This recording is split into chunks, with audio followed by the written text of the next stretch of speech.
안녕하세요. 굿상담 클리닉 부원장 나연정입니다. 부부 사이에 큰 갈등 사안이 있었던 것도 아닌데 늘 말만 하면 다툰다든지 서로 대면대면하고 어색한 사이의 부부라면 우리가 이런 대화를 자주 해서가 아닌지 점검해 보시길 바랍니다. 그래서 오늘은 부부 사이에 자주 나타나는 부부 대화의 세 가지 유형에 대해 이야기해 보려고 합니다. 먼저 첫 번째 부부 대화 방식은 일상적인 대화 방식입니다. 밥은 먹었어? 첫째 학원은 언제 끝나? 당신 휴가 언제 낼 거야? 네, 이런 대화들이 부부 사이에 정말 필요한 대화지만 거의 대부분의 대화가 이런 일상적인 대화가 이어진다면 이를 쇼윈도 부부라고 부를 수 있습니다. 부부 사이에 감정적인 교류가 거의 없는 피상적이고 아주 소원한 관계, 이런 부부 사이에 대화가 지삭되면 부부가 서로의 마음을 알 수가 없게 됩니다. 그러면 부부 사이에 친밀이 줄어들고 자연스럽게 유대도 약해지겠죠. 그렇게 되면 결혼 생활 일어나는 그 외부의 어떤 위기나 위협 이런 것들에 쉽게 오해와 불만을 쌓으면서 부부 갈등이 이어지곤 합니다.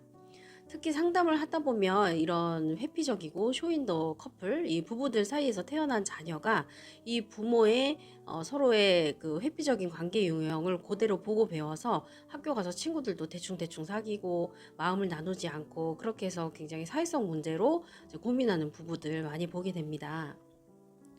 혹은 부부 사이에 작은 위기만 생겨도 이를 풀어갈 안전한 유대관계가 부족하니까 갑작스럽게 부부가 뭐 이혼을 고민하게 되는 경우도 있습니다. 부부가 서로 마음을 나누지 않기 때문에 이 공허한 마음을 자꾸 밖에 가서 누군가와 나누면서 외도가 일어나기도 하겠죠. 근데 이거를 풀어갈 이 부부간의 애착 유대가 없으니까 상담센터로 오게 되시거나 아니면 그냥 바로 이혼으로 직진하는 경우 있습니다. 그리고 두 번째 부부의 잘못된 대화 방식은요, 대결형 대화입니다. 당신은 왜 그랬어? 도대체 무슨 생각으로? 당신은 늘 그런 식이지. 이런 비난으로 시작하는 대화입니다. 이는 부부가 서로에 대한 불만을 쌓아오지만 오랫동안 풀지 못해서 이런 부부들 서로 너무 미워하는 거예요. 그래서 각자가 꼬리에 독침을 숨기면서 언제 쏘지 준비만 하고 있는 거죠. 이렇게 되면 부부가 서로 이기고 지고의 어떤 강박관념에 사로잡히는 것 같아요. 예, 그렇게 되면 이 대화가 전쟁 같은 대화가 되겠죠. 이러한 대화는 순식간에 부부관계를 심각하게 손상을 시켜서 부부간의 폭력이나 외도, 이혼의 위기로 이끌고 가기도 합니다. 마지막 세 번째는 공감형 대화입니다. 아이고 그랬어. 힘들었겠다. 누가 우리 아내 속상하게 했어. 우리 남편 속상하게 했어.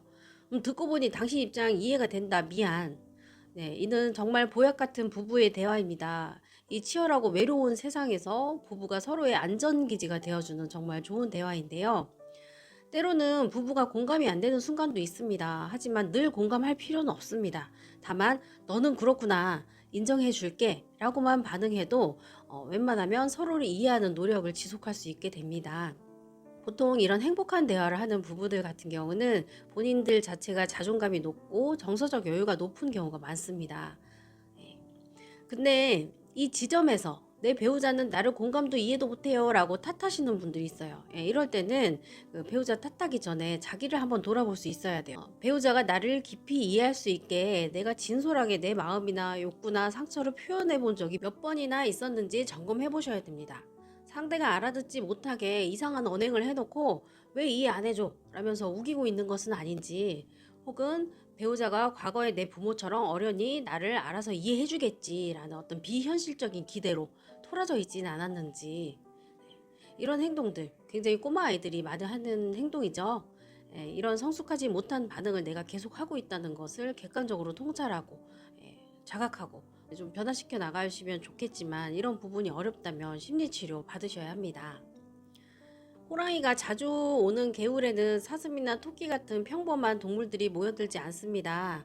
예, 우리 가정은 호랑이가 판치는 개울인지 사슴이나 토끼 같은 평범한 동물들이 모여드는 개울인지 깊이 고민해 보시고, 이러한 부모의 대화 속에서 가장 큰 피해자도 자녀이고 가장 큰 수혜자도 자녀라는 것을 기억하시길 바랍니다.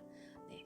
만약 이 영상을 보시고 우리 사이에 대화에 문제가 있고 좀 그것을 고쳐나가는데 어려움이 있다라고 하시면 부부 상담을 문의해 보시길 권합니다.